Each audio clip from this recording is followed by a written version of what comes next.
ఈరోజు కొంతమంది పత్రికల్లో రాస్తున్నారు స్వేచ్ఛగా జరిగింది 30 సంవత్సరాల తర్వాత పులివెందుల్లో ప్రజాస్వామ్యం బాగా విరజిల్లింది, ప్రజలు స్వేచ్ఛగా ఓట్లేసి తెలుగుదేశాన్ని గెలిపించినారని చెప్పి వార్తలు రాస్తూ ఉంటే అసలు చూసి వీళ్ళ యొక్క రాతలకు నవ్వుకోవాలనో లేకుంటే సిగ్గుతో తలదించుకోవాలనో అర్థం కానటువంటి పరిస్థితి. నేను అడుగుతున్నాను, ఈరోజు ఈ పత్రికలను అడుగుతున్నా, అక్కడటువంటి అధికారులను అడుగుతున్నా, అక్కడటువంటి తెలుగుదేశం పార్టీ నాయకులను అడుగుతున్నా, గతంలో పులివెందుల్లో భయానక వాతావరణం ఉన్నటువంటి విషయం వాస్తవం, నేను కూడా ఒప్పుకుంటున్న దానికి.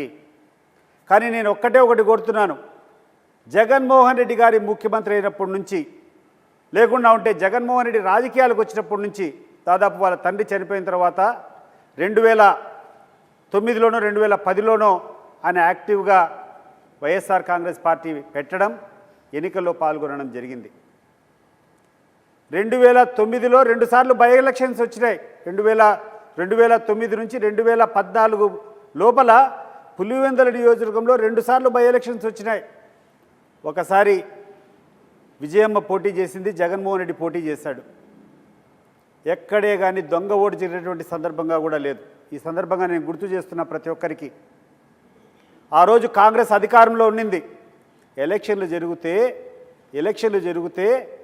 విజయమ్మకు 1,00,000 చిల్లర మెజారిటీ వస్తుంది. అదే పార్లమెంట్లో జగన్మోహన్ రెడ్డి నిలబడితే 5 లక్షల చిల్లర ఓట్లు కడప పార్లమెంట్లో మెజారిటీ వచ్చినటువంటి విషయాన్ని ఈ తప్పుడు రాతలు రాసినటువంటి ఈ పత్రికలకు ఒకసారి గుర్తు చేస్తున్నా. 2010లో జగన్మోహన్ రెడ్డి గారు వైఎస్ఆర్ కాంగ్రెస్ పార్టీ స్థాపించిన రోజు ప్రజాస్వామ్యబద్ధంగా ఎన్నికలు జరగలేదా? మీరు చెప్పండి. ఆ రోజు ఉన్నటువంటిది కాంగ్రెస్ ప్రభుత్వం అత్యంత స్వేచ్ఛతో ఆ రోజు ఎన్నికలు జరిగితే ఎక్కడే కానీ డిపాజిట్లు కూడా రాకుండా, కాంగ్రెస్ పార్టీకి కానీ తెలుగుదేశం పార్టీకి డిపాజిట్లు రాకుండా జగన్మోహన్ రెడ్డి అఖండ విజయం సాధించాడా లేదా? అది ప్రజల యొక్క మద్దతు ఉందా కాదా? ఒకసారి ఆలోచన చేయండి. ఆ ఎన్నికల తర్వాత 2014లో జగన్మోహన్ రెడ్డి గారు అసెంబ్లీకి పోటీ చేసినప్పుడు నేనే పోటీ చేశా. జగన్మోహన్ రెడ్డి గారికి ప్రత్యర్థిగా 2014 ఎన్నికల్లో తెలుగుదేశం పార్టీ అభ్యర్థిగా నేనే పోటీ చేశా. తర్వాత జరిగినటువంటి 2019 ఎన్నికల్లో కూడా జగన్మోహన్ రెడ్డి గారికి ప్రత్యర్థిగా నేనే పోటీ చేశా. మామూలుగా అంతకు ముందున్నటువంటి ఎలక్షన్స్లో ఎప్పుడన్నా పోయి ఎలక్షన్ కమిషన్కి ఫిర్యాదులు ఇచ్చేవాళ్ళం. ఎన్నికలు స్వేచ్ఛగా జరగలేదు, పలాన్ పోలింగ్ బూత్లో ఆక్రమించుకున్నారు, రిగ్గింగ్ జరిగింది, ఇవి రీపోలింగ్ చెప్పమని చెప్పి అంతకుముందు జరిగినటువంటి ఎన్నికల్లో మేము ఫిర్యాదులు ఇచ్చేవాళ్ళం.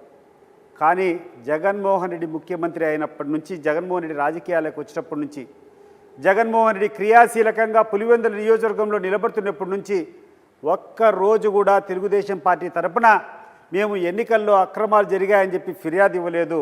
ఇది వాస్తవం, ప్రతి ఒక్కరు కూడా గుర్తుపెట్టుకోవాలని చెప్పి నేను ఈ సందర్భంగా తెలియజేస్తున్నాను. 2009 తర్వాత జగన్మోహన్ రెడ్డి ముఖ్యమంత్రి అయిన తర్వాత ఎన్నో ఎన్నికల్లో నేను నిలబడినా, నా కుటుంబ సభ్యులు నిలబడినారు తెలుగుదేశం పార్టీ తరపున.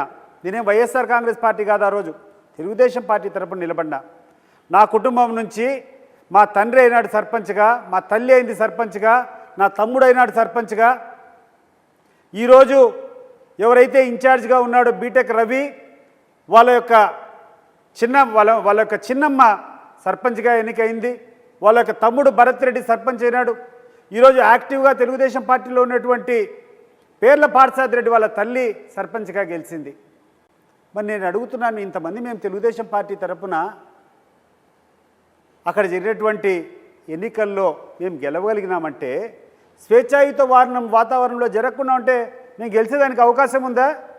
మీరు కొన్ని పత్రికల్లో రాస్తున్నారు తప్పుడు కథనాలు. 30 సంవత్సరాలుగా అసలు పులివెందుల్లో ప్రజాస్వామ్యం లేదు అని మాట్లాడుతున్నారు. ఈ రాతలు రాసినటువంటి పత్రికలకు ఈ యొక్క వార్తలు ప్రసారం చేసేటువంటి ఛానల్స్ నేను అడుగుతున్నాను, ఒకవేళ 30 సంవత్సరాల నుంచి పులివెందుల్లో పూర్తి అక్రమాలుంటే మేమందరం గెలిచినటువంటి వాస్తవమా? ఇది ఒకసారి మీరందరూ కూడా ఆలోచన చేయాలి. అండ్ ఎస్పెషలీ జగన్మోహన్ రెడ్డి గారు ఏ రోజైతే యాక్టివ్గా క్రియాశీలకంగా పులివెందుల నియోజకవర్గంలో రాజకీయాలు చేస్తున్నాడో అప్పటి నుంచి ఇప్పటి వరకు ఏ ఎన్నికల్లో కూడా ఆయన ఏ మాత్రం ప్రలోభాలకు కూడా గురి చేయలేదనేటువంటి విషయం పులివెందుల్లో ఉన్నటువంటి ప్రతి ఒక్కరికి తెలుసు. అన్ని ఎన్నికల్లో మేము పోటీ చేశాం. ప్రతి ఒక్క పోలింగ్ స్టేషన్లో పోలింగ్ జరుగుతూ ఉంది. ప్రజలు స్వేచ్ఛతో ఓట్లు వేస్తూ ఉన్నారు. కానీ నిన్న జరిగినటువంటి సంఘటన ఒక భయంకరమైనటువంటి సంఘటన. ఈ రాష్ట్రంలో ఉన్నటువంటి ముఖ్యమంత్రి ఆయన కొడుకు మెప్పు కోసం వాళ్ళకేందో వాళ్ళ కళ్ళల్లో ఆనందం చూసేదానికి వాళ్ళకేదో కుప్పంలో ఎలక్షన్లో ఓడిపోయారు కాబట్టి దానికి ప్రతీకారం తీర్చుకోవాలనే ఉద్దేశంతో ఈరోజు వాళ్ళు పులివెందుల్లో తీసుకొని వచ్చినటువంటి సాంప్రదాయం ఆలోచన చేస్తే భారతదేశంలో ప్రజాస్వామ్యవాదులందరూ కూడా ఈరోజు ఎంత బాధపడుతున్నారో అంత తీవ్రంగా ఆవేదన చెందుతున్నారు.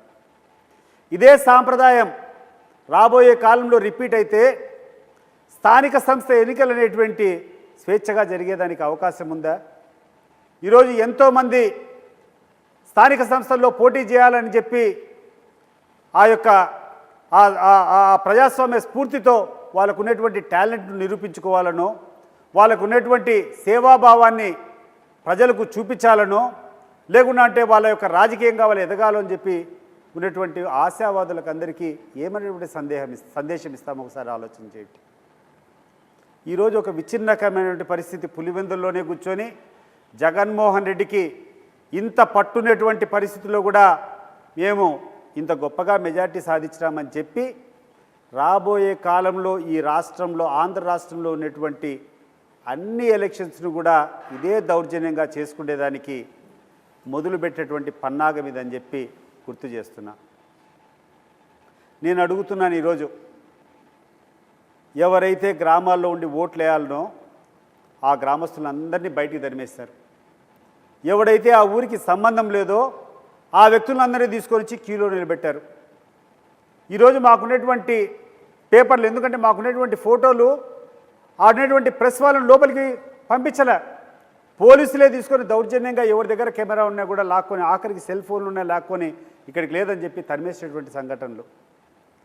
కేవలం మా దగ్గర ఈరోజు ఎన్నో ఫోటోలు ఉన్నాయి, అవన్నీ ఉన్నాయంటే తెలుగుదేశం పార్టీ వాళ్ళు క్యూలో ఉండే వాళ్ళందరినీ పిక్చరైజ్ చేసి ప్రశాంతంగా ప్రజాస్వామ్యబద్ధంగా ఎన్నికలు జరుగుతున్నాయని చెప్పి వాళ్ళు ఇచ్చినటువంటి ఫోటోలు, వాళ్ళు ఇచ్చినటువంటి క్లిప్పింగ్స్.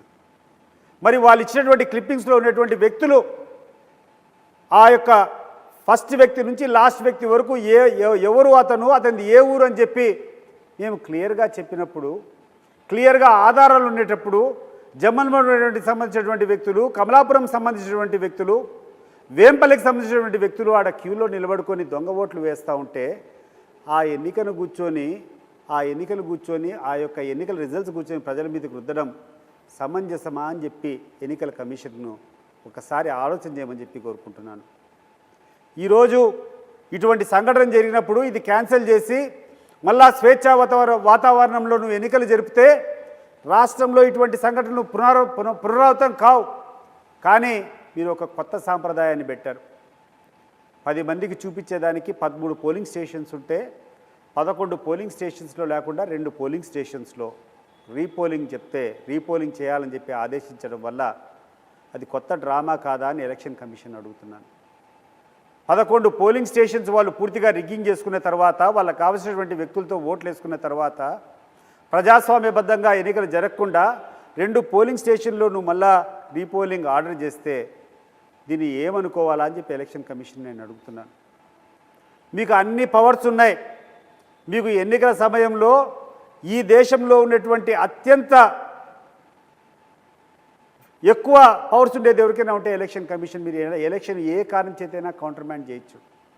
మరి మీకున్నటువంటి పవర్ను ఉపయోగించి ఈ ప్రజాస్వామ్య విధానాన్ని సంరక్షించాల్సింది పోయి ఈ రకమైనటువంటి ఎవరైతే ద్రోహులు ఉన్నారో, ఎవరైతే ఓట్ల దొంగలు ఉన్నారో, ఎవరైతే వాళ్ళ స్వార్థం కోసం ప్రజలకు తప్పుడు సందేశాలను పంపించాలని ప్రయత్నం చేశారో వాళ్ళకు సహకరించే రకంగా ఉండడం కరెక్టా అని చెప్పి నేను అడుగుతున్నాను.